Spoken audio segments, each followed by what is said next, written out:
E aí, pessoal, tudo bem com vocês? Olha eu aqui de novo, professor Mauro França, né? Geografia aplicada ao turismo. Esse capítulo aqui nós já vimos também, eu vou aqui só é o vídeo para quem não pôde assistir, né? Ele vai trabalhar sobre tempo, clima e turismo. É do nosso livro básico, eu apresentei lá naquela aula de apresentação para vocês lá, que tem no vídeo também. Tempo, clima e turismo é importante para o turismólogo porque vai te dar noção, né, do ambiente atmosférico, né? Ou seja, da atmosfera que nos cerca, né? Então, primeiramente, é necessário que vocês entendam a diferença entre tempo e clima. Voltando aqui, né? Tempo e clima. Tempo é momentâneo. Hoje, o tempo mudou em Cuiabá, amanheceu mais frio que o normal. Então, o tempo é momentâneo, é o estado da atmosfera naquele exato momento. Se está chuvoso, se está seco, se está frio, se faz calor, é o tempo, é o diário. Tá? Você vai sempre ver previsão do tempo na televisão, nunca previsão do clima. O clima é quando eu estudo vários anos consecutivos do tempo de um local. Então, a sucessão de tempo habitual de um local durante um longo período de estudo vai me dar o que nós chamamos de clima, tá? Qual que é o tempo em média que eu estudo os tempos de um local para saber o clima, professor? 30 anos, ok? Aí eu tenho o quê? As ciências que estudam clima e estudam o tempo. Meteorologia é a ciência que estuda o tempo atmosférico, as condições físicas da atmosfera. Então, ela vai estudar o tempo. Então, tem universidades que oferecem o curso de meteorologia. A climatologia é uma sub-área da meteorologia que estuda o quê? Que estuda o clima de um local. Correto? Então, você vai ter duas ciências, uma estudando o tempo atmosférico, as condições atmosféricas no geral, e outra estudando o tempo ao longo de um grande período de estudo, né? Uma grande análise de estudo, que é a climatologia. Tá certo? Quando eu trabalho a questão do livro didático de vocês, livro didático não, do livro base, melhor dizendo, né? Confundindo aqui com o pessoal do ensino médio, ele trabalha em subitens. Então, o primeiro subitem é previsão do tempo e turismo. Então, há uma certa divergência com relação ao turismo, né? Tem pessoas que gostam de locais mais quentes, tem pessoas que gostam de locais mais frios, para fazer a sua prática turística, correto? Então, há uma divergência e não há um consenso, né? Porque você vai ter pessoas que têm o quê? Tem condições de ir em lugares mais quentes nas férias, para conhecer, para curtir aquelas férias. Tem pessoas que gostam de lugares mais frios para curtir aquele momento de férias de lazer. Tá? Então, não há um consenso na previsão do tempo. E o turismólogo ele tem que ter o quê? Ele tem que ter um embasamento mínimo de meteorologia e também de climatologia para orientar, né, o seu grupo de turistas que vão visitar aquele local. Tá? Então, tem pessoas que gostam de ambientes mais naturais, né? Enfim, se você levar um pessoal para Foz do Iguaçu, como está o exemplo aqui, na época de seca, eles não vão ver as quedas d'água lá com aquela água correndo. Então, quem tem que saber mais ou menos o tempo correto, né? O momento correto de visitar e contemplar aquele ambiente belo lá com as quedas d'água do Rio Iguaçu. Dando sequência, ele trabalha lá, né? Como que você pode perceber as mudanças no tempo, né? Um dos elementos que pode te facilitar a mudança, a observação da mudança do tempo são as nuvens. Então, nós temos vários tipos de nuvens, né? Quando você tem o céu aberto, são poucas nuvens, nuvens que não vão trazer chuva. Então, é uma boa pista de que você pode visitar aquele local, né? Se você for uma corredeira e encontrar o tempo aberto, você terá quase 100% de chance de aproveitar bem o local. Mas se você for visitar um determinado local e você encontrar essas nuvens carregadas, negras, na atmosfera, possivelmente você vai encontrar o quê? Um tempo ruim de se visitar. Automaticamente você pode deixar para um outro momento aquela visitação àquele local. Então aqui eu coloquei os tipos de nuvens, como eu disse há pouco, né? Você vai ter vários tipos de nuvens, né? Dependendo da altitude, até 2 quilômetros, até 8 quilômetros, algumas mais altas, né, acima de 8 quilômetros, você vai ter o que? As nuvens que vão simbolizar para você as condições da atmosfera. Essas nuvens maiores que você vê aqui, tipo uma bigorna, são as cumulonimbus. Geralmente elas vêm acompanhadas de trovoadas, de muita chuva, e quando elas aparecem, foi essa que eu coloquei há pouco, você já tem que saber que vai encontrar um tempo difícil lá de ser enfrentado, ou seja, vai ter dificuldade de estar naquele local devido à chuva pesada que vai ocorrer ali. Geralmente, essas nuvens de maiores altitudes aqui, cirros estratos, elas apresentam o quê? Tempo claro, tempo aberto. Possivelmente você vai ter o quê? Uma visitação mais tranquila, porque você não vai ter nenhuma interferência lá nas condições atmosféricas naquele momento da sua visitação. Tá? Então, aqui tem, quem quiser ir a fundo, né? Aqui tem os principais tipos de nuvens, né? Aí vocês podem pesquisar lá para entender como que elas contribuem para a formação do tempo do local, daquele local de visitação. Dando sequência, no item 1.2, ele coloca no texto de vocês que há alguns fenômenos naturais que podem também prejudicar a atividade turística, entre eles furacões e tornados. Os tornados e os furacões são todos provocados por ventos fortes, né? São ventos, são fenômenos naturais que ocorrem geralmente em áreas específicas, né, da Terra, principalmente no hemisfério norte, né, no hemisfério das terras, né, Estados Unidos, principalmente, você vai ter muitos tornados. Por quê? São condições daquele local para que favorecem os tornados. A diferença de tornado para furacão é que o tornado ocorre geralmente nas regiões continentais, são ventos de altitudes, né, que descem até a superfície, provocando que grandes desastres. Os furacões, não, eles têm origem dentro do oceano e vão em direção aos continentes, provocando muita chuva, né? Então, aqui tem a diferença dos dois, diferença de um para o outro, né? Qual que é a diferença do furacão para o tornado? Ali tem o comentário, depois vocês vão olhar no texto com calma, né? Eu coloquei uma síntese aqui do comentário, mas o que difere um é que um tem origem continental, o tornado, e o furacão tem uma origem oceânica que atinge os continentes. E a questão do vento também diferencia. Geralmente o tornado tem uma força do vento, uma velocidade do vento bem maior do que do furacão. E o tornado é mais seco do que o próprio furacão, que é úmido, porque tem origem oceânica. Aí aqui tem as escalas, não é? Exemplo de destruição provocada por um tornado. Então, são ventos aí que chegam a 400 km por hora, né? São ventos que podem arrancar casas, arremessar carros, enfim, né? E você tem uma velocidade lá que, se a pessoa tiver solta, ela pode ser até levada pelo vento do tornado, tá? Existem as escalas para você entender tanto o furacão quanto o tornado, tá? Então, aqui eu coloquei um exemplo, né? A escala Fujita melhorada, ela vai de 104 até 300 km por hora, né? Aí tem a classificação F0 até F5, EF5, melhor dizendo. E tem a classificação dos furacões Saffir-Simpson, que vai também de 119 km por hora até 250 km por hora na escala, né? 1, 2, 3, 4 e 5. Aí tem os efeitos, né? A última aqui, ela provoca o quê? Ondas acima de 5,5 metros, né? Uma ressaca, inundação severa, adentrando no interior, provocando danos à maioria das estruturas de madeira. Tá? Pode provocar alagamento, retirada de cobertura de telhados, enfim, né? Dando sequência, nós temos o item 1.3, que fala sobre a atmosfera, né? A atmosfera, a precipitação atmosférica, melhor dizendo, e o turismo. Precipitação atmosférica seria o quê? As condições da atmosfera com relação à chuva, né? Então, você vai ter locais no Brasil, e também próximo ao Brasil, Bariloche, aqui no caso da Argentina, né? Você vai ter o quê? Locais onde você vai ter precipitação sólida, a queda de neve, que vai provocar o quê? Atividade turística nesse momento do ano, principalmente no inverno. E tem locais aqui no próprio Brasil, na Serra Gaúcha Catarinense, que a temperatura cai no inverno, né? O que atrai muitos turistas que querem também ver a neve. Então, a precipitação atmosférica a chuva é a mais comum, mas você tem a chuva congelada, os flocos de gotícula d'água, que vai formar o que nós chamamos de neve, né? Então, muito apreciado também pela visitação turística, principalmente nas serras gaúchas catarinenses, aqui no caso do Brasil. Nos países vizinhos, na Argentina e no Chile, né, você vai ter lá os Andes, e as pessoas também gostam de visitar para conhecer lá, né, as belezas dessas regiões geladas aí em certas épocas do ano.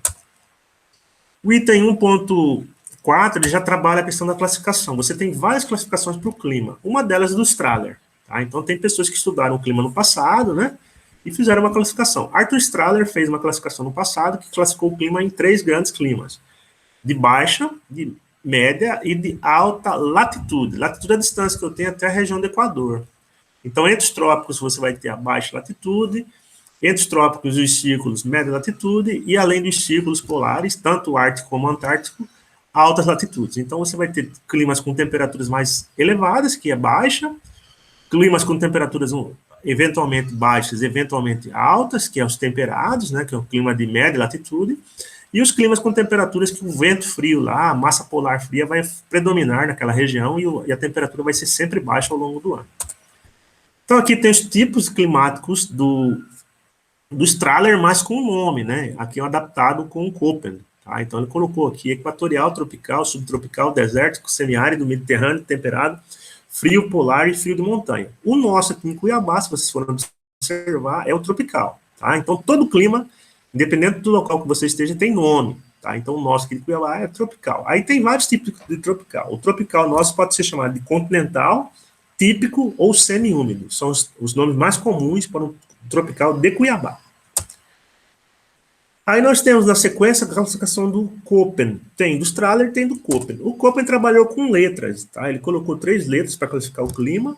A primeira letra para o clima como um geral, né? A segunda letra para caracterizar a chuva que ocorre naquele clima, se ela é constante ou não. E a terceira letra também para classificação do elemento climático, que é a temperatura. Então, no caso de Cuiabá, o nosso clima, segundo o Köppen, seria o clima A, que é o clima tropical, o A maiúsculo. A segunda letra seria o W menor, que seria chuvas de verão. E a terceira letra seria o A minúsculo também, que seria o quê? Verão quente, ou seja, no verão as temperaturas são elevadas.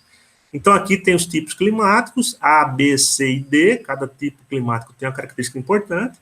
A segunda letra tem a característica das chuvas e a terceira letra a característica das temperaturas. O Köppen não é muito usado porque é difícil você entender a classificação dele, porque ele trabalha só com nomenclatura com letras. Aí é mais complicado. Aí nós temos a sequência, os climas do Brasil. Então, o Brasil são 6 grandes tipos climáticos: equatorial, semiárido, tropical, tropical litorâneo, tropical de tudo, subtropical. Aqui eu coloquei o mapa de novo, né? Sendo que Cuiabá está aqui, né? Nós temos do Mato Grosso 2 grandes tipos climáticos: equatorial no norte do estado, médio norte e norte, e aqui em Cuiabá o tropical. A diferença, os dois são quentes, a diferença é a quantidade de chuva. No equatorial chove mais que o tropical. O subtropical é o mais frio do Brasil, que está abaixo do Trópico Capricórnio. O tropical de altitude é a região serrana do sudeste. Tropical atlântico, o litorâneo, esse vermelho aqui, é na região sudeste e nordeste, banhado pelo Oceano Atlântico. O semiárido, esse que está no meio aqui, é o mais seco do Brasil, lá que você vai ter chuvas escassas, temperaturas elevadas ao longo do ano, mas chuvas escassas, ok? A nível de mundo, nós temos também vários tipos climáticos, tá? Nós temos aí vários tipos climáticos, os climas quentes, frios, temperados, de altitude. Então, aqui seria o quê? Os climas de baixa latitude, os climas de latitude média e os climas de alta latitude. Então, o polar, subártico, deserto continental. De altitude são regiões, grandes altitudes, que tem climas o quê? Tem climas mais frios, tá? Então, nós aqui em Cuiabá, como voltamos aqui para o mapa novamente, é o tropical, aqui não tem CH aqui, né? Isso é úmido sem CH, é o tropical úmido, tá? Então, é outro nome para o clima de Cuiabá: tropical semi-úmido, tropical típico, tropical continental. Então, se vocês observarem, qualquer parte da superfície terrestre tem um clima, e esse clima tem o quê? Tem um nome para ele, segundo as classificações, tanto do Strahler como do Köppen. Dando sequência, eu tenho o quê? Eu tenho os fatores do clima, os fatores geográficos do clima, tá? São vários fatores, entre eles a latitude, altitude, massa de ar, maritimidade, continentalidade, correntes marítimas, relevo, vegetação e urbanização. Vejamos cada um aqui, passo a passo. A latitude é o quê? A distância que eu tenho em graus até a linha do Equador. Quanto mais próximo do Equador, maior a radiação que vai ter sobre a superfície. Automaticamente, maior vai ser a temperatura. Então, as regiões próximas ao Equador vão ter temperaturas mais elevadas, e quanto mais você se distancia do Equador, você aumenta a sua latitude, a latitude no Equador é 0. A partir do momento que você vai para os polos, você vai chegar até 90, tanto norte como sul. Você aumenta a latitude e você diminui a temperatura, porque os raios vão chegar mais inclinados. O desenho mostra aqui. Quanto mais os raios chegarem oblíquos, inclinados, você não vai ter mais o raio perpendicular diretamente, você vai ter menor aquecimento. Menor aquecimento, menor o quê? Temperatura. A altitude é o que? A distância que eu tenho vertical até o nível do mar. Então, no nível do mar, você vai ter a menor altitude. Tá? Então, conforme você distancia do nível do mar, você vai subindo, você tende o quê? A ter um ar mais rarefeito. Um ar mais rarefeito, menos calor você consegue reter. Menos calor você consegue reter, menor vai ser a temperatura. Então, o exemplo aqui está bem claro, né? Numa região próxima ao mar, temperatura de 25 graus, conforme você sobe aqui, você eleva a sua altitude, a temperatura começa a cair. Você sai aqui 25, está calor, chega no ponto B lá em cima, está 7 graus, porque em média, pessoal, em média, só voltar aqui, em média você tem o quê? A redução da temperatura com altitude. Qual que é a média, professor? A cada 200 metros a temperatura cai 1 grau Celsius. Por isso que a Chapada é mais fria que Cuiabá, ela é mais alta que Cuiabá, tem uma altitude maior. Massas de ar são movimentações de volumes grandes de ar pela atmosfera, pela Terra, né? Elas existem aqui na Terra desde quando a Terra tem atmosfera. E aqui são as principais massas de ar que atuam no Brasil, tá? Então, nós tivemos até janeiro, fevereiro, essa massa MEC atuando no Brasil, a massa de ar quente, úmida, provoca muita chuva, temperaturas altas. E agora nós estamos no outono, em junho começa o inverno, mês que vem, né? E estamos tendo a atuação dessa massa aqui, MPA. Essa massa aqui, ela tem a massa polar atlântica, ela vem da região sul do Brasil, provoca muito frio no sul do Brasil, chega aqui no Mato Grosso através desse braço aqui, né? E provoca friagem em Mato Grosso. Então, hoje está um pouquinho mais frio que os dias normais, hoje está 20 graus agora, porque chegou uma friagem que provoca a queda de temperatura aqui na nossa região. A região centro-oeste, ela chega até no norte. Mas conforme ela distancia do sul, ela vai perdendo força, né? Ela vai ficando mais fraca, que é um volume de ar, esse volume vai se deslocando e vai perdendo a sua intensidade. Então, ela vai perdendo força. Então, ela deve ficar até hoje à tarde, amanhã, possivelmente, ela já foi embora. Aí nós temos outro fator climático, que é a maritimidade, proximidade do mar, né? Regiões próximas ao mar tem mais umidade, você vai ter uma amplitude térmica menor, porque você vai ter máximas menores e mínimas não tão baixas assim. A amplitude térmica é a diferença entre a temperatura máxima e a mínima. No continente, não. Dentro do continente, você vai ter a continentalidade. Regiões distantes do oceano vão sofrer com mais falta de chuvas, né, vão ser mais secas, porque você não vai ter a umidade marítima, e você vai ter uma amplitude térmica maior. Geralmente, o pico da temperatura ocorre por volta das 14, 15 horas, e a temperatura mais baixa em torno das 4 horas da manhã. Então, quando você pega lá o pico aqui em Cuiabá, às 14 horas 35 e 20 graus que deu às 4 da manhã, você vai ter uma diferença de 15 graus. Esses 15 graus nós chamamos de amplitude térmica. A máxima que ocorre no dia e a mínima que ocorre num dia. Pode ser num dia, numa semana, num mês, tá? Pode ser a amplitude térmica anual, né? A maior temperatura do ano, menos a menor, aí você vai ter a amplitude térmica anual. Aí nós temos outro fator que é as correntes marítimas, mais ou menos, a gente pode pegar a definição das massas. São grandes volumes agora, mas não de ar, mas de água, águas nos mares e oceanos, que se deslocam das regiões quentes para as regiões frias, a mesma coisa com as massas, e das regiões frias para as regiões quentes. Então, tanto como a massa de ar ela tem a quente e a fria, você vai ter a frente fria e a frente quente, né? Você vai ter também correntes que vão levar as características daquele local mais quente para as regiões mais frias, e as correntes frias que vão levar as características das regiões frias para as regiões quentes. Então, aqui tem um exemplo, a corrente do Golfo do México, essa aqui que nasce aqui na região do Golfo do México, América Central, né, banhada pelo México, América do Norte também, o México está na América do Norte, e vai em direção à Europa, fazendo com que a região litorânea da Europa Ocidental, basicamente, não tenha tanto frio no inverno, porque essa corrente marítima, ela é quente e leva consigo as características de águas mais quentes, amenizando o inverno na Europa. Aqui na América do Sul, nós temos a de Humboldt, também chamada corrente do Peru, né? É uma corrente de Humboldt mais famosa. Ela recebe esse nome porque ela vem da região sul do Brasil, da região sul da América do Sul, melhor dizendo, e provoca muita chuva no Oceano Pacífico, porque ela é fria e úmida, né? E essa massa de ar, quando ela chega no continente, chega seca, tá? Então, provoca um dos maiores desertos que nós temos na América do Sul, que é o deserto do Atacama, no Chile, tá? Norte do Chile. Aí nós temos outro fator, que é o relevo. O relevo, ele pode ser um obstáculo para o deslocamento de uma massa de ar, e quando ele é um obstáculo, ele é como se fosse uma barreira. Quando vem uma massa de ar úmida carregada do oceano, encontra ali aquela barreira, ela tenta ultrapassar. Essa massa de ar úmida carregada de umidade, ela tentando ultrapassar, dentro dela ocorre o que? A condensação. Aquele material que está, o vapor d'água que estava em estado gasoso, se condensa, estado líquido, ocorre a chuva, né? E ela ultrapassa esse relevo, mas ultrapassa seca. Então, no Sudeste tem muitas chuvas no litoral devido que a presença da Serra do Mar. A mesma coisa no Nordeste, tem várias serras no Nordeste, no litoral do Nordeste, né, que impedem que massas de ar úmidas cheguem até o sertão. Por isso que o sertão ele tem uma grande escassez de chuva, porque muitas massas de ar que chegam lá já chegam sem a umidade. Essa umidade ficou restrita à região litorânea. Aí nós temos o quê? Nós temos também a vegetação. A vegetação ela tem como característica ter a copa das árvores, né, que intercepta a radiação solar direta, e ela libera também, através da retirada da água do subsolo, ela libera na atmosfera vapor d'água. Então, ela intercepta a radiação solar direta, que diminui, né, aquele aquecimento do solo, automaticamente diminui a condição de calor, diminui a temperatura, só que ela libera a umidade no ar, fazendo com que haja mais frescor. Então, geralmente, nas áreas cobertas, você vai ter o quê? Você vai ter temperaturas mais amenas do que em áreas abertas. Dando sequência, nós temos aqui a urbanização. A urbanização, ela é o quê? É o excesso de construções que você tem em uma determinada área, e nessa área, o que você vai ter? Você vai ter muito pavimento, muito asfalto, muita construção. Isso impede tanto a circulação do ar, né, a ventilação, como retém calor. Então, as áreas mais urbanizadas, que têm mais concreto, mais construções, tendem a reter mais calor do que as áreas arborizadas. Então, você vai ter o fenômeno chamado ilha de calor. A ilha de calor é quando você tem uma região central de uma cidade, temperaturas mais elevadas que na periferia daquela cidade. Aqui em Cuiabá, alguns estudos mostraram que o centro de Cuiabá chega em certas épocas a ser 7 graus mais quente que a periferia de Cuiabá. Eles fizeram uma comparação entre o centro de Cuiabá e o bairro Pedra 90 e encontraram uma diferença de até 7 graus.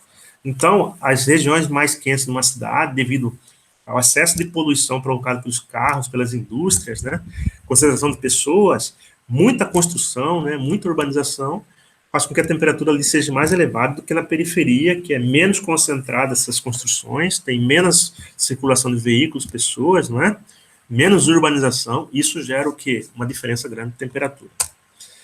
Aí, quase fechando o texto, nós temos o que? Os elementos climáticos, tá? Fatores a gente viu aí, né? Latitude, altitude, relevo, e os elementos. Os elementos são aqueles que compõem a atmosfera, né? Então, pressão atmosférica, umidade, temperatura, né, pluviosidade, esses são os elementos. Então, um dos elementos mais importantes é a radiação solar, com que haja vida na Terra, né? Aí você vai ter pressão atmosférica, o peso do ar, evaporação, o processo que a água, estado líquido, passa para o estado gasoso, as nuvens, né, que são bilhões, trilhões de gotículas d'água de gotículas d'água em suspensão, a temperatura, que é o aquecimento provocado pela radiação, provoca o quê? A movimentação das moléculas, que é a temperatura do ar, o vento, que é a diferença de pressão atmosférica, faz com que haja deslocamento dessa coluna de ar, que são os ventos, a umidade, é a quantidade de vapor d'água na atmosfera, e a precipitação é quando aquela nuvem, né, que está lá em cima, ela evapora, ela evapora, não, ela condensa, melhor dizendo, desculpa aí, né? Ela condensa e dá origem à chuva de forma líquida, ok? Aí nós temos o quê? O item 1.6, que é a sensação térmica, isso aqui é bem tranquilo. A sensação térmica é aquilo que a gente sente na pele com relação à temperatura em função do vento, tá? Então, muitas vezes a temperatura é registrada lá no termômetro 35 graus, mas a sensação para nós que é de 40. Por quê? Muitas vezes está abafado. Então, você não tem circulação do ar, e o ar, ao circular, ele movimenta as moléculas, reduz aquela sensação de estresse térmico, tá? A mesma coisa no inverno, a temperatura lá de 10 graus registrada no termômetro, mas a sensação com aquele vento que está cortante ali, a sensação, a temperatura que está em 2, 3, 4 graus. Então, o vento, ele proporciona o quê? Ele proporciona, muitas vezes, condições mais severas no ambiente, quando é frio, né? E condições, o quê? Bastante desgastantes quando faz calor. Porque se você não tem vento, aquela temperatura abafada, aquele sol escaldante, faz com que a sensação que você tem ali, que a temperatura está bem mais alta do que registrado no termômetro. E nós temos, praticamente fechando o texto, a importância dos climogramas para o planejamento do turismo, prática e planejamento.